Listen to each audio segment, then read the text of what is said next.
Dear students, இப்போ electric டைபோலோட ப்ராப்பர்ட்டிஸில் அதோட electric field எப்படி கண்டுபிடிக்கிறதுன்னு பார்க்க போகிறோம் இன்றைக்கி.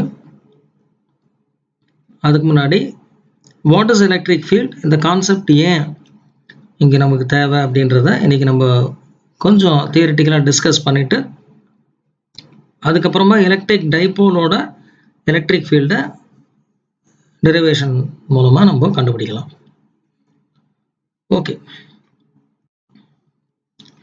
Okay, now let us assume that there is a positive charge as shown here. Okay, now I have introduced another positive charge whose value is plus q. You can expect there will be a force between these two, a repulsive force between these two. The yellow color charge will repel the red one, and the other one, the red one, will also repel the yellow one. Now the real question is, will these two charges interact between these two or among themselves and exert a force directly? So is the force or the electrostatic force between these two is only the interaction of these two charges, or is there anything else in between them? I'm not talking about the medium, the presence of a medium or not. That is not the question here.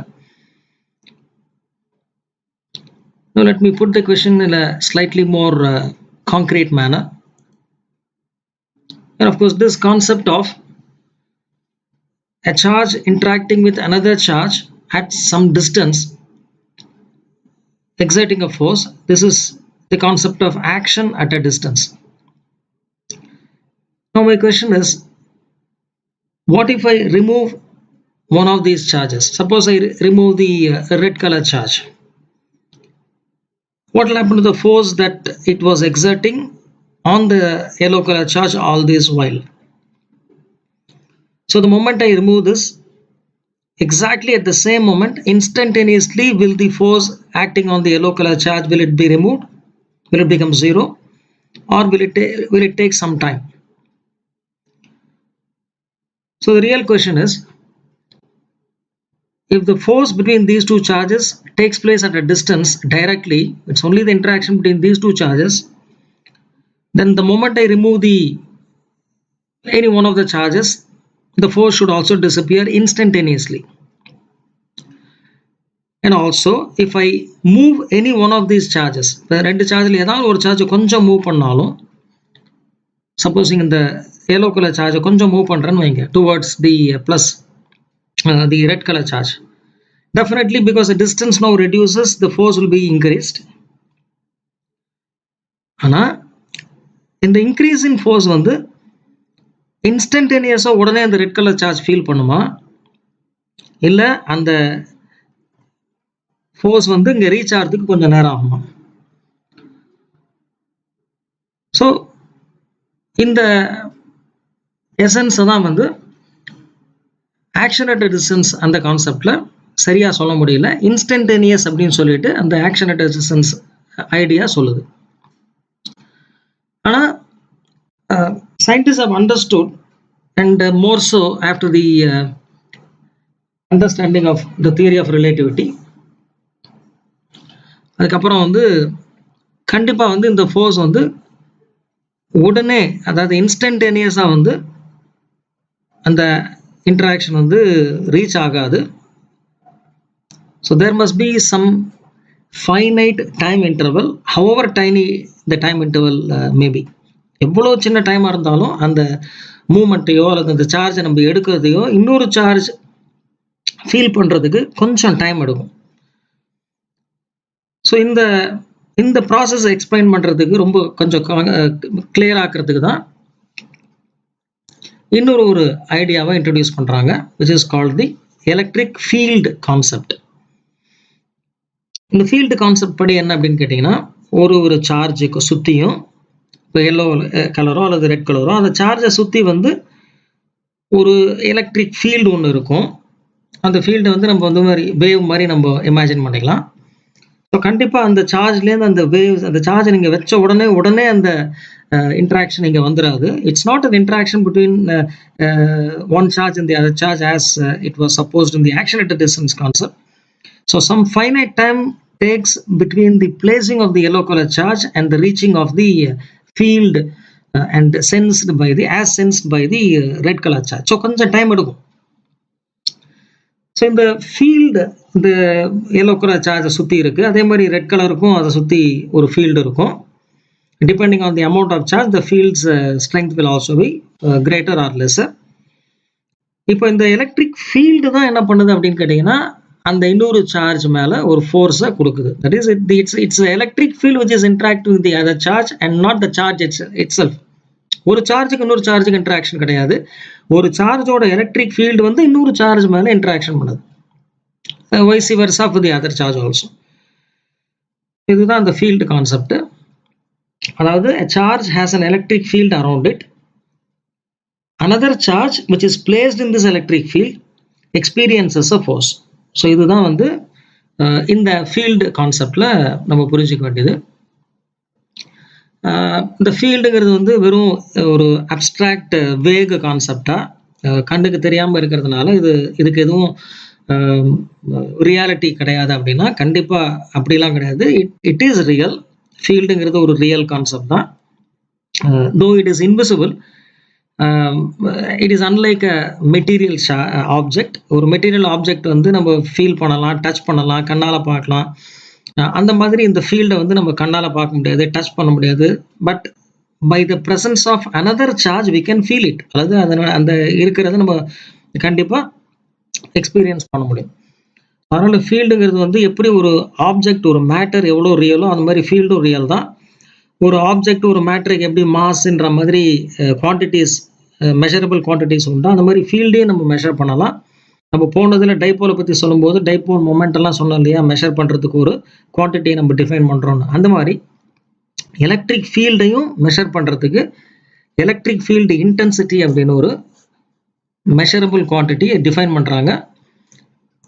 அதை எப்படி define பண்ணுறாங்கன்னு பார்ப்போம். இது ரொம்ப important question நமக்கு exam point of view. Electric field intensity அதனுடைய simple வந்து E. அது ஒரு வெக்டர்ங்கிறதுனால இ வெக்டர்.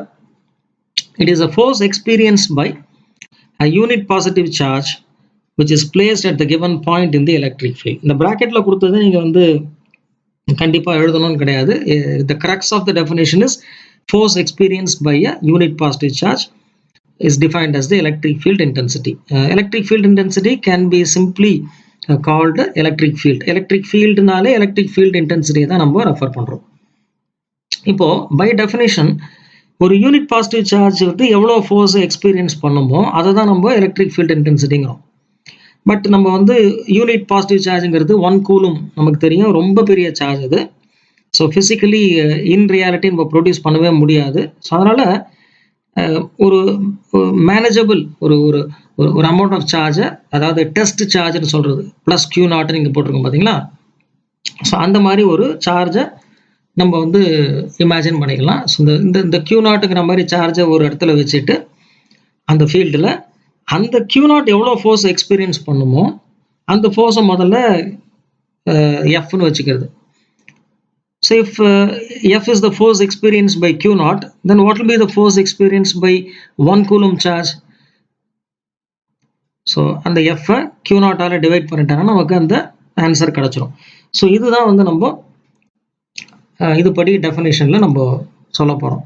ஸோ அதுதான் ஃபார்முலாவாக இங்கே எழுதியிருக்கேன். ஸோ எலக்ட்ரிக் ஃபீல்டோட ஃபார்முலா வந்து E vector is equal to F vector divided by Q not.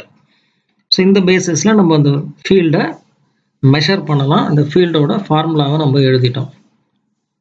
இப்போ ஒரு பாயிண்ட் சார்ஜோட ஃபீல்டை நம்ம எப்படி கால்குலேட் பண்ணுறதுன்னு பார்ப்போம். இப்போ நம்ம இந்த எக்ஸாம்பிளில் 2 சார்ஜ் எடுத்துருக்கோம் இல்லையா, ஒன்று Q, இன்னொன்று வந்து Q நாட். ஸோ நமக்கு கூலும் ஃபார்முலா தெரியும். எஃப்கான ஃபார்முலா வந்து 1/4πε0 Q1 Q2க்கு பதிலாக Q நாட் டிவைடட் பை இந்த டிஸ்டன்ஸ் வந்து நம்ம ஆர், இங்கே நான் மார்க் பண்ணது தவிர இங்கே ஆர் இது. So R square. இந்த ஆர் கேப் நான் ஏன் போடுறேன்னு உங்களுக்கு புரிஞ்சிருக்கும். அது வந்து ஒரு பொசிஷன் வெக்டர், அதாவது இங்கேருந்து இந்த டைரக்ஷனில் ஒரு யூனிட் வெக்டரை நம்ம இங்கே நம்ம மார்க் பண்ணோம்னா அந்த எஃபோட டைரக்ஷனை அது கொடுக்கும். டிவைடட் பை Q நாட், இது பார்த்தீங்கன்னா Q நாட் கேன்சல் ஆகிடுது. So it is therefore giving you the answer as E vector is equal to 1 by 4 pi epsilon naught Q by R squared R cap.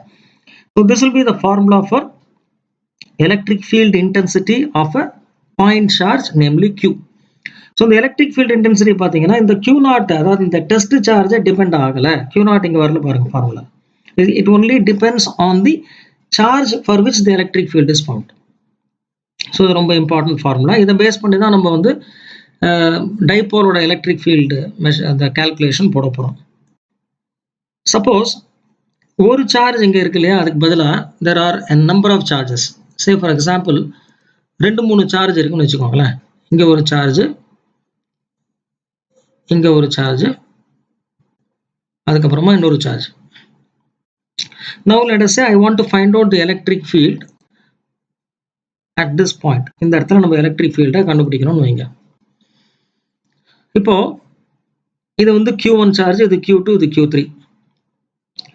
இப்போ இது எப்படி கண்டுபிடிக்கணும் அப்படின்றதுக்கு super position principle அப்படின்னு ஒரு பிரின்சிபலை யூஸ் பண்ணலாம். If there are number of point charges, how do we find the electric field intensity at any given point?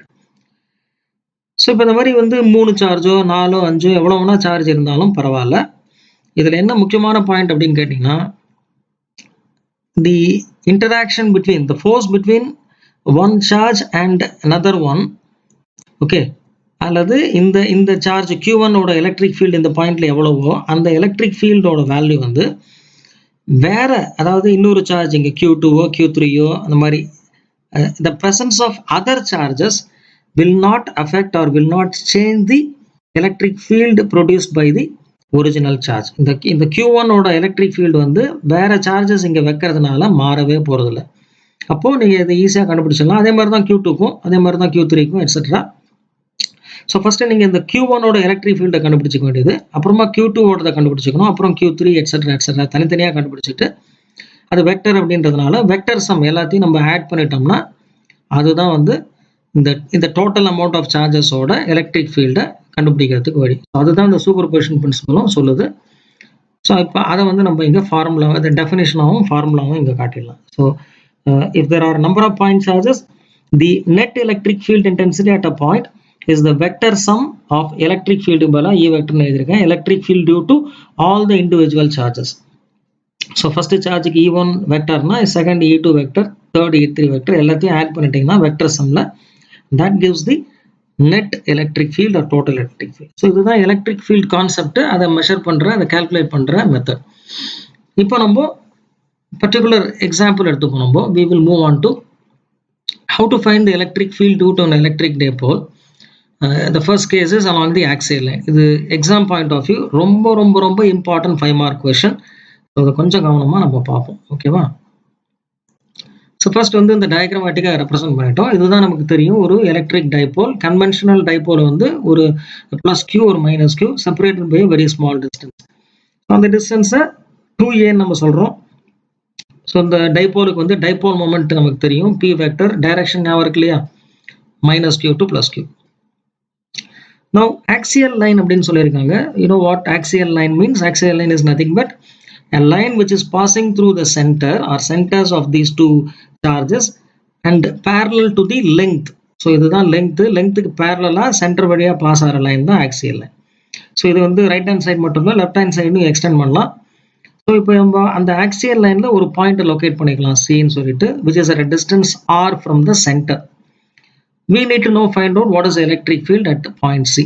So before we even venture into the derivation, so what are the concepts that are required here? என்னென்ன concepts நமக்கு தேவைன்னா, இப்போ இந்த electric dipole வந்து it is basically composed of 2 point charges இல்லையா, plus Q ஒன்று minus Q ஒன்று. Now we have in the previous slide we have seen what is the expression for electric field due to any point charge. So ஒரு point சார்ஜோட electric ஃபீல்டுக்கு formula தெரியும். So இதை ஒரு point சார்ஜாகவும் இதை ஒரு point சார்ஜாகவும் consider பண்ணிப்போம். இப்போ 2 பாயிண்ட் சார்ஜஸ், இந்த 2 சேர்ந்தது தான் டைபோல். இதனுடைய எலக்ட்ரிக் ஃபீல்டை கண்டுபிடிக்கணும்னா what principle can be used here? Okay, good. So we can use the superposition principle. Now before going into that, let me ask you this simple say doubt. Now let us assume I'm going to find out the electric field due to this plus q charge. இதுதான் q1 வச்சு போனோம். இதோட electric field இந்த பாயிண்ட்ல நான் கண்டுபிடிக்கிறேன். அதுக்கு ஒரு ஃபார்முலா வச்சு கண்டுபிடிக்கிறேன். Now I have to go for the next one இல்லையா? ஸோ செகண்ட் ஒன் கண்டுபிடிக்கணும். இந்த மைனஸ் q இந்த சார்ஜோட எலக்ட்ரிக் ஃபீல்டு அதே பாயிண்ட்ல நான் அதுக்கு ஒரு ஃபார்முலா எழுதுறேன். Now my real question is, இப்போ இந்த சார்ஜ் இந்த பாயிண்ட்ல ப்ரொடியூஸ் பண்ற எலக்ட்ரிக் ஃபீல்டு, இப்போ நடுவில் இங்க ஒரு சார்ஜ் இருக்கு பார்த்தீங்களா, பிளஸ் கியூன்னு. இந்த சார்ஜோட பிரசன்ஸ் இது ரெண்டுக்கு நடுவில் தானே இங்க இருக்கு. So will this plus Q will it interfere or will it affect reduce the electric field created by minus q charge at this point? அது அதனுடைய எலக்ட்ரிக் ஃபீல்டை குறைக்குமா? நடுவில் இருக்கு இல்லையா? குட். ஸோ நம்ம ஏற்கனவே சூப்பர் பொசிஷன் ரூல் பிரின்சிபல் அதை discuss பண்ணிட்டோம். the presence of any other charge like this plus q will not affect the electric field due to this minus q charge. Whether the plus q is present there or not, this will produce its own electric field which will be unaffected. ஓகேவா? So இப்போ ரொம்ப simple இந்த calculation. First இதோட electric ஃபீல்டை கண்டுபிடிக்கணும், அப்புறமா இதோட electric ஃபீல்டை கண்டுபிடிக்கணும். அந்த பாயிண்ட்ல ரெண்டையும் வெக்டர் சம் பண்ணிட்டா நமக்கு answer. So that is the process or procedure by which we are going to do it. So first இப்போ இந்த plus q க்கு நம்ம போடுவோம். The electric field at the point C due to plus q charge, we will call it as E plus vector. நம்ம போனதுலேயே பார்த்துட்டோம் formula 1/4 pi epsilon naught. அந்த சார்ஜோட value மேக்னிடியூட தான் போடுறோம், q divided by distance. அந்த charge எவ்வளோ டிஸ்டன்ஸ்ல இருக்கு பாயிண்ட் இன் கொஸ்டின்ல இருந்து. ஸோ இப்போ பார்த்தீங்கன்னா சென்டர்ல இருந்து டிஸ்டன்ஸ் r இல்லையா? So from the centre the distance is r. And from the center, this plus q itself is at a distance a. So in the distance la in the distance minus பண்ணிட்டா மீதி எவ்வளவு இருக்கும் இங்க இருந்து? So that will be our distance. So இங்க இருந்து இது வரைக்கும் எவ்வளவு distance ன்னு பார்க்கணும். So இது r, அதுல a போக மீதி r minus a தான் இருக்கும். இந்த distance வந்து அப்போ r minus a தான். So அந்த distance தான் நம்ம ஸ்கொயர் பண்ணணும். So எல்லா இடத்துலயும் r ஸ்கொயர்னு போடக்கூடாது, என்ன டிஸ்டன்ஸோ அந்த டிஸ்டன்ஸை ஸ்கொயர் பண்ணி போடணும். ஏன் நான் இங்க பி கேப்னு நான் ஏன் இங்க ஆட் பண்ணியிருக்கேன்? ஸோ இதை நம்ம புரிஞ்சுக்கணும் ஃபர்ஸ்ட். இது எப்படி நம்ம போடுறோம் அப்படின்னா, சரி இப்போ பாருங்களேன், இந்த பாயிண்ட்ல நம்ம எலக்ட்ரிக் ஃபீல்டை நம்ம எழுதியிருக்கோம். எலக்ட்ரிக் ஃபீல்டுங்கிறது பை டெஃபினிஷன் என்ன? Electric field it's a force experienced by a unit positive charge which is placed at the given point. இந்த இடத்துல ஒரு யூனிட் பாசிட்டிவ் சார்ஜ் நம்ம அஸ்யூம் பண்ணிப்போம் இருக்கிற மாதிரி, ஒரு +1 கூலும் இருக்குன்னு வச்சுப்போம். ஸோ இது ஒரு பாசிட்டிவ் சார்ஜ் இல்லையா? இந்த பாசிட்டிவ் சார்ஜ் இந்த பிளஸ் கியூ சார்ஜ்னால ஒரு ஃபோர்ஸ் எக்ஸ்பீரியன்ஸ் பண்ணோம், அதுதான் எலக்ட்ரிக் ஃபீல்டு. அப்போ அந்த ஃபோர்ஸோட டைரக்ஷன் என்னவா இருக்கும்? அதுதானே டைரக்ஷன் ஆஃப் எலக்ட்ரிக் ஃபீல்டும் இல்லையா? So what should be the direction of the electric field? What should be the direction of this force? இது ஒரு பிளஸ் கியூ பிளஸ் சார்ஜ், இதுவும் ஒரு பிளஸ் சார்ஜ் இல்லையா? ஸோ அப்போ டெஃபினட்டா you understand it is a repulsive force. அப்போ இந்த டைரக்ஷன்ல தான் அது இருக்கும் அந்த ஃபோர்ஸ் இல்லையா? So that should be the direction of the electric field. So இதனுடைய direction எப்படி இருக்கு பாருங்க, along the positive x direction. அல்லது இந்த டைபோல் மொமெண்ட் எந்த டைரக்ஷன்ல இருக்கோ அந்த டைரக்ஷன்ல தான் அதுவும் இருக்கு. அப்போ டைபோல் மொமெண்டோட டைரக்ஷன்லயே இதுவும் இருக்கிறதுனால அந்த டைரக்ஷனை இண்டிகேட் பண்ற மாதிரி p அப்படின்னு ஒரு வெக்டர் போட்டிருக்கோம். ஆனால் நம்ம p வெக்டர்னு போடல, p கேப்னு போட்டிருக்கோம், which represents a unit vector in the direction of the dipole moment. So அப்போ அந்த மேக்னிடியூட மாற்றாதுன்றதுனால ஒரு யூனிட் வெக்டரை மல்டிப்ளை பண்ணியிருக்கோம். ஓகே, ஸோ இதை நம்ம டயக்ராமேட்டிக்காகவும் அதை காட்டிடலாம். Okay, so this represents our E plus vector. இப்போ அடுத்தது மைனஸ் கியூ போடணும். So the electric field at the same point due to minus q, E minus வெக்டர்னு போட்டுப்போம். இதனுடைய ஃபார்முலா பார்த்தீங்கன்னா ஒரு சின்ன சேஞ்ச் இருக்கு, தெரியுதா என்னன்ட்டு? ரெண்டு சேஞ்சஸ் இன்ஃபேக்ட் இருக்கு. ஒன்று பாருங்க, r plus a the whole square போடுறோம். You understand why? பிகாஸ் சென்டர்லேருந்து இது வரைக்கும் டிஸ்டன்ஸ் r, அதோட இன்னும் ஒரு எக்ஸ்ட்ரா டிஸ்டன்ஸ் இது தள்ளி இருக்கு, ஏங்கிற distance. So r plus a the whole square போடணும், டிஸ்டன்ஸ் ஸ்கொயர்டு. ஏன் இங்க மைனஸ் இங்க ஒரு p கேப்னு போட்டிருக்கோம் அப்படின்னா, இதனுடைய டைரக்ஷன் எப்படி இருக்கும் பாருங்க. What should be the direction of this one? இந்த இடத்துல ஒரு +1 கூலும் வச்சோம்னா இந்த மைனஸ் கியூ அதை என்ன பண்ணும்? இந்த மைனஸ் வந்து அதை அட்ராக்ட் பண்ணும் இல்லையா? So it will attract this minus q. இதனுடைய electric field தான் நம்ம கண்டுபிடிக்கிறோம். So this attracts the unit positive charge and hence the direction is towards the a, towards a, or towards minus x direction. And this direction is opposite to our dipole moment. So therefore dipole moment is p vector. A unit vector in the direction of dipole moment is p cap, And since it is in the opposite direction, minus p cap. So we have put the minus in front and then the p cap is introduced here. Now we know we can use the superposition principle here, because electric field we can apply the superposition principle. So on the basis of this, the total electric field, that is E total vector, has to be the summation of these two. It's a vector sum, E plus vector plus E minus vector. Now diagrammatically you can just see here, these are the two vectors. இதில் எது பெருசாக இருக்கு பாருங்க, E plus தான் பெருசாக இருக்கு, E minus வந்து சின்னதாக இருக்கு. Do you understand why it is so? E plus is given by this formula. Leave this p cap over here, that has only 1 as a value. இங்க வந்து மைனஸ் இருக்கு பாருங்க, மைனஸ் r minus a. அப்போ E plus சின்னதா இருக்குமா? அதே மாதிரி E minus பாத்தீங்கன்னா r plus a the whole square இருக்கு. அப்போ E minus வந்து பெருசா இருக்குமா? நம்ம மார்க் பண்றது தப்பா இருக்கோ? Very good. No, it is not so. இந்த r minus a is in the denominator இல்லையா? So அப்போ denominatorல வேல்யூ கம்மியா இருக்கறனால E plus itself will be greater.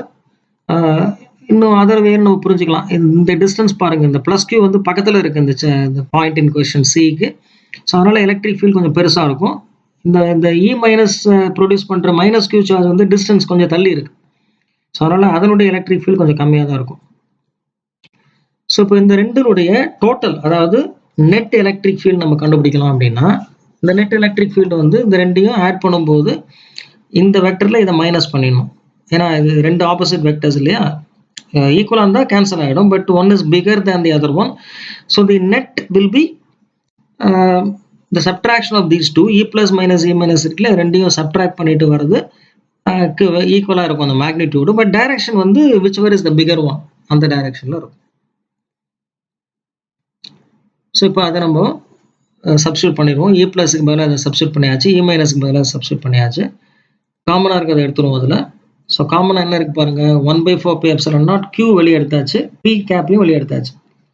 இங்கே வந்து 1/r minus a the whole square minus 1/r plus a the whole square வரும். இது denominator வந்து எல்சிஎம் எடுக்கணும் இல்லையா, ரெண்டு வேற வேற. ஸோ எல்சிஎம் எடுத்தால் இந்த குவான்டிட்டி வருது அப்படின்னு புரியுதா உங்களுக்கு? திஸ் இஸ் லைக் இந்த format a plus b into a minus b, அந்த ஃபார்மேட்டில் இருக்கு இல்லையா. So a plus b into a minus b என்ன வரும், a squared minus b squared. So r squared minus a squared. இப்போ இதில் பார்த்தீங்கன்னா r minus a into r minus a தானே, r minus a whole squared. அதே மாதிரி இங்கே r plus a into r plus a. So இங்கே r minus a-வும் இங்கே ஒரு r plus a-வும் மல்டிப்ளை பண்ணால் r squared minus a squared. இதில் இன்னொரு r minus a இருக்கும், இங்கே இன்னொரு ஒரு r minus a r plus a இருக்கும். அதை ரெண்டையும் மல்டிப்ளை பண்ணோம்னா again another r squared minus a squared வரும் இல்லையா. ஸோ அதனால தான் r squared minus a squared whole squared வருது. இப்போ இதை கிராஸ் மல்டிப்ளை பண்ணால் இங்கே a plus b whole squared ஃபார்மேட்டில் வருது பாருங்க, r plus a the whole squared வரும். இங்கே கிராஸ் மல்டிப்ளை பண்ணால் minus r minus a the whole squared வரும். அதை கொஞ்சம் எக்ஸ்பேண்ட் பண்ணி பார்த்துக்கோங்க. a plus b whole squared அந்த ஃபார்முலா அதை பேஸ் பண்ணோன்னா r squared இங்கே வரும், r squared plus a squared plus 2ra வரும், மைனஸ் ப்ராக்கெட்குள்ளே இங்கே போடணும், ஏன்னா இது வந்து இது ப்ராடக்ட் ஆகும். So r squared plus a squared minus 2raன்னு வரும். இந்த மைனஸும் ப்ளஸ் ஆகிறதுனால 2ra plus 2ra 4ra வரும். மற்ற r squared plus a squared வந்து கேன்சல் ஆகிடும். So that will be the expression there. இப்போ நான் அதையே தான் இங்கே திரும்ப அந்த ஃபார்முலா திரும்ப நான் இங்கே எழுதியிருக்கேன். இந்த டெரிவேஷன் கண்டினியூ ஆகுது இங்கே, ரைட். இப்போ இந்த ஃபார்முலாவில் நம்ம ஒரு கண்டிஷன் வைப்போம்.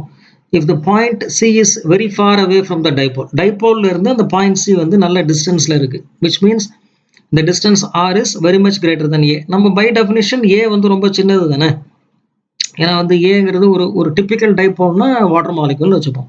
ஸோ வாட்டர் மாலிகுலில் அந்த இன்டர்மாலிகுலர் டிஸ்டன்ஸ் ரைட்டா ரொம்ப சின்னதாக தான் இருக்கும். ஸோ அதனால a வந்து பை டெஃபினிஷன் ரொம்ப சின்னது தான், r வந்து ரொம்ப பிகர் வேல்யூன்னு வச்சுப்போம். அப்போ என்ன பண்ணலாம்னா இந்த டினாமினேட்டரில் இருக்க இந்த டேர்ம் r வந்து ஏற்கனவே பெருசு, அதை ஸ்கொயர் பண்ணும்போது பிகர் இன்னும் பெரிய வேல்யூ வரும். a வந்து already it's a very small number, அதை ஸ்கொயர் பண்ணும்போது இன்னும் சின்னதாகிடும். அப்போ ஒரு வெரி பிக் நம்பரோட ரொம்ப ஸ்மால் நம்பர் மைனஸ் பண்ணும்போது, சே ஃபார் எக்ஸாம்பிள் ஒரு 1 lakh அப்படின்ற நம்பர்லேருந்து 0.001 நம்ம மைனஸ் பண்ணோம்னா அதில் வர்ற ஆன்சர், அதனுடைய சப்ட்ராக்ஷன் வந்து 1 lakhல என்னது 99,999.999 வரும். So that's a very close number to 1 lakh itself. So அந்த வந்து ஆர் ஸ்கொயர் மைனஸ் ஏ ஸ்கொயரில் வந்து இந்த ஏ ஸ்கொயர் ரொம்ப கம்மியாக இருக்கனால we can approximate it to R square. So இதை பாருங்க. ஸோ இது ஆர் ஸ்கொயர் ஆகிடுது. அதை ஸ்கொயர் பண்ண என்ன வரும்? ஆர் பவர் 4 வரும். அப்போ டினாமினேட்டரில் ஆர் பவர் 4 வந்துடுது. மேலே இருக்கிற ஒரு ஆர் அதை கேன்சல் பண்ணிட்டோம்னா இந்த ஆன்சர் என்ன பாருங்க. This answer will therefore be like this. இந்த ஆன்சர் நான் இது சொல்கிறேன் என்னன்ட்டு. So it will be 1/4 pi epsilon naught. நியூமரேட்டரில் பார்த்தீங்கன்னா ஆர் கேன்சல் ஆகிடுது. 4 இந்த ஏ இந்த Q. So 4AQ divided by R cube. கீழே வந்து R cube இல்லையா? So P cap. This is when R is very much greater than A. இப்போ நான் சொன்ன இந்த அப்ராக்சிமேஷனுக்கு ஒரு எக்ஸாம்பிளாக இங்கே நான் இந்த ஒரு ஆனக்டோட்டை சொல்கிறேன் நான். இப்போ இதில் பார்த்தீங்கன்னா ஒரு எலிஃபெண்ட் வந்து வெய் பண்ணுறாங்க. இப்போ அந்த வெய் பண்ணி இந்த நோட் பண்ணிக்கூடிய அந்த அந்த அந்த பர்சன், அந்த சூப்பர்வைசர் என்ன பண்ணுறாருன்னா, he is say a little bit concerned இந்த எலிஃபெண்ட்டினுடைய வெயிட்டை வந்து நோட் பண்ணலாமா வேண்டாமான்னு சொல்லிட்டு. ஏன் அப்படின்னு கேட்டிங்கன்னா, பக்கத்தில் ஒரு ஃப்ளை வருது பார்த்தீங்களா, ஒரு சின்னதாக ஒரு ஈ மாதிரி ஒன்று இருக்கு பாருங்க. இது வந்து இது சுற்றிக்கிட்டே இருக்குது. இந்த வாலில் வந்து உட்கார பார்க்குது. வாலில் உட்காந்துருச்சுன்னு வைங்க. ஹீ திங்ஸ் இதோட வெயிட் வந்து மாறிடுமோ அப்படின்ட்டு. எலிஃபெண்ட்டை அக்யூரேட்டாக வெயிட் பண்ணும் இல்லையா, அது ஃப்ளையை வந்து உட்காந்துருச்சுன்னா என்ன பண்ணுறதுன்னு அவர் ரொம்ப வருத்தப்பட்டாராம். புரியுதா ஜோக் உங்களுக்கு? எலிஃபெண்ட்டோட வெயிட் வந்து ரொம்ப பெருசு. இந்த ஃப்ளை வந்து அது ஒன்றும் அந்த அதோட வெயிட் ரொம்ப சின்னது, ரொம்ப ரொம்ப ரொம்ப நெக்லிஜிபிள் இல்லையா. ஸோ அதை ஆட் பண்ணாலும் சரி, அதை எடுத்தாலும் ஒன்றும் பெருசாக இந்த இதனுடைய வெயிட்டில் சேஞ்ச் ஆகாது. அந்த மாதிரி தான் ஆர் ஸ்கொயர்டு வந்து எலிஃபெண்ட் மாதிரி ரொம்ப பெருசு, இந்த ஏ ஸ்கொயர்டு வந்து ஃப்ளை மாதிரி ரொம்ப சின்னது. இதை நம்ம நெக்லெக்ட் பண்ணிடலாம். ஸோ அப்போ ஆர் ஸ்கொயர்டு ஹோல் ஸ்கொயர்டு வந்து ஆர் பவர் 4. அதுதான் இங்கே இந்த அனக்டோட்டில் சொல்கிறோம். ஸோ இப்போது இந்த நியூமரேட்டர் பாருங்கள். நியூமரேட்டரில் இருக்கிற அந்த 4AQவை நம்ம அதில் ஒரு அந்த 2 × 2AQன்னு பிரிக்கலாம். அதாவது 4AQவை அந்த 2AQ அண்ட் P கேப் இருக்குது பார்த்தீங்களா, இதில் இருக்கிற அந்த 2AQ அண்ட் P கேப்பை இது 4AQ P கேப்பை வந்து நம்ம 2 × 2AQன்னு பிரிச்சிடலாம். பிரிக்கிற பட்சத்தில் அதில் இருக்கிற அந்த 2AQ P கேப் வந்து பை அவர் ஒரிஜினல் டெஃபினிஷன் அதுதான் டைபோல் மொமெண்ட் P வெக்டர். அப்போ நியூமரேட்டரில் என்ன இருக்கு பாருங்க, ஒரு 2 அதுக்கப்புறமா ஒரு P வெக்டர். ஸோ அதுதான் நியூமரேட்டரில் இப்போ மீதி இருக்கும். ஸோ தென் வாட் ஹேப்பன்ஸ் பாருங்க. அப்போ அதில் நீங்கள் இதில் சப்ஸ்டியூட் பண்ணிட்டீங்கன்னா E total should be therefore equal to இந்த 1/4 pi epsilon naught. நான் சொன்ன மாதிரி 2P வெக்டர் மேலே இருக்கும் divided by R cube. இது வந்து எப்போன்னா when R is very much greater than A. But when R is not very much greater than A, when R is comparable to A's distance or only slightly greater than A's distance, then this formula only can be used. இதில் முக்கியமாக நீங்கள் கவனிக்க வேண்டியது, இந்த total electric ஃபீல்டோட direction வந்து dipole மொமெண்டோட direction என்னவோ அதே டைரக்ஷனில் தான் இருக்குது. நம்ம ஒரிஜினல் டயக்ராமில் போன இதில் பார்த்ததுலேயே அதை நம்ம பார்த்தோம். So this concludes the derivation for electric field due to and electric dipole along the axial line. இது வரைக்கும் நீங்கள் டெரைவ் பண்ணணும். புக்கை ரெஃபர் பண்ணி இந்த தியரி என்னென்ன எழுதுகிறோமோ அதை பார்த்து நீங்கள் எழுதிக்கோங்க. தேங்க்யூ.